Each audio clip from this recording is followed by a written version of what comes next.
साध संगत जी प्यार से कहिए धन निरंकार जी। गुरु रूप प्यारी साध संगत जी, आज का सुंदर विषय, जब ब्रह्म ज्ञान की प्राप्ति हुई साध संगत तो पहला ही वचन कि तन मन धन निरंकार का है। साध संगत आप सभी ब्रह्मज्ञानी संत, हम सभी ब्रह्मज्ञानी संत सबसे पहले तो अपने इन वचनों को देखें कि जो ब्रह्म ज्ञान लेने से पूर्व हमने गुरु को ये वचन दिए, क्या हम उनको निभा पा रहे हैं? क्या हम उनको मान रहे हैं? कितना मान रहे हैं? मान रहे हैं तो मुबारक है, अगर नहीं मान रहे हैं सत्संगत तो उसके ऊपर काम करना है, उसको मानना है, उसको जीवन में लाना है। क्योंकि सच्चे पातशाह ने कहा कि पहले आप 5 प्रण ये मान रहे हो तो ठीक है, उसके बाद मैं आपको अपना ये ब्रह्म ज्ञान जो है बताऊंगा, दिखाऊंगा। तो सत्संगत जी, वाकई में ये जो पहला वचन है, जब इंसान के जीवन के अंदर, हमारे जीवन के अंदर ये बात आ जाएगी, जिस दिन सत्संगत की तन भी तेरा है, मन भी तेरा है, धन भी तेरा है, तो सत्संगत जी हम सुखी होते चले जाएंगे। क्यों सत्संगत? क्योंकि हम देखते हैं कि जीवन पर्यंत हम इन्हीं की चिंता में ही अपने कीमती सांसों को जाया कर देते हैं कि मैं अपने तन को कैसे सुखी बनाऊं। मोह में पड़ जाता हूं। वृद्ध होने लगता है इंसान तो मेरे, जब कोई पूछता है कि आपका क्या हाल है तो कहता है कि मेरे तो ये है, मैं तो ठीक नहीं हूं। शिकायतें करने लगता है। और मन भी कि मेरा मन ठीक नहीं है, मेरा मन आज संगत जाने को नहीं है। सत्संगत मेरा मन कब से हो गया? जब मैंने तन मन धन तो निरंकार को दे दिया, प्रभु को दे दिया, सतगुरु को दे दिया। और धन की चिंता में भी रहता है कि उसके पास धन ज्यादा है, कितनी दौड़ लगाता है।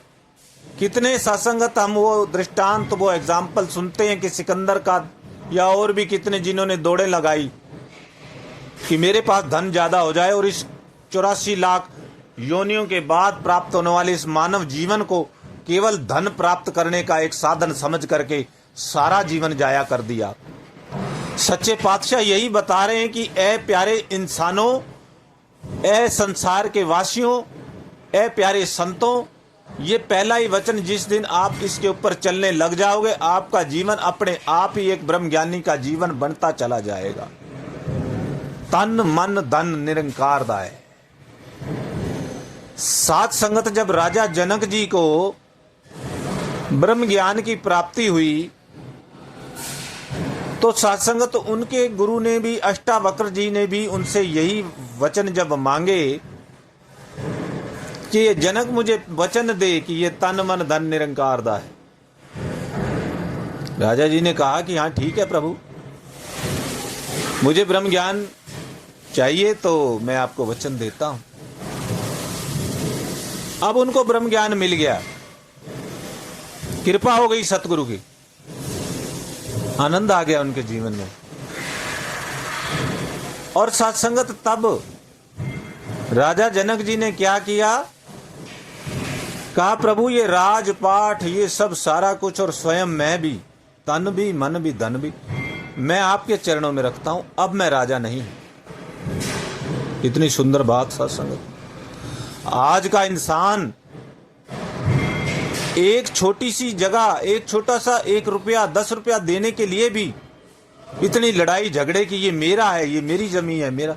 उन्होंने सारा राजपाट, गुरु महाराज अब ये आपका है, अब ये मेरा नहीं, त्याग। तो सत्संगत जी, प्रभु ने जो हमारा अगला वचन, उन्होंने आगे के वचनों में ये फिर के गृहस्थ का त्याग नहीं करना।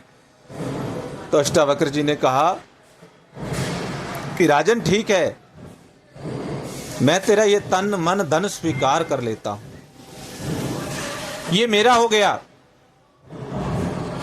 लेकिन मैं फिर तुझे इसे वापस देता हूं, तू इसे मेरा समझ करके अब आगे का जीवन जी। कितनी सत्संगत ब्रह्म ज्ञानी का जीवन कि ये मेरा समझ के जी, सेवक समझ के सेवा कर, कि ये गुरु का दिया हुआ है।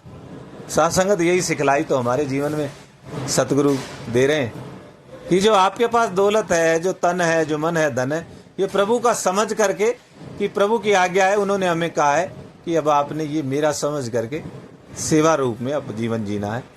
तो कैसे सत्संगत मुक्त हो जाएंगे हम?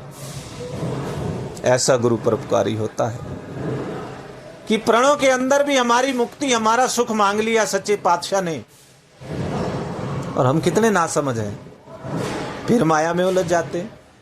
संगत जाना है तो मेरा मन ही नहीं कर रहा, मेरा तन ठीक नहीं, फिर चला जाऊंगा कल, क्या जरूरी है, आज घर की सेवा जरूरी है मेरी, ये सेवा, फिर अपनी चला रहे हैं, गुरु की बात को पीछे रख रहे हैं। यही बात संत महात्मा कहते हैं, जागो गुरु वचना ते तेरे बाबा बंदा जे खलोगे आकाका दिन इस बंदा लखदा हो गया। गुरु वचनों का सम्मान करना है, गुरु ने जो बोला है सेवा सत्संग सिमरन करना, प्यार से कहिए, धन्यवाद।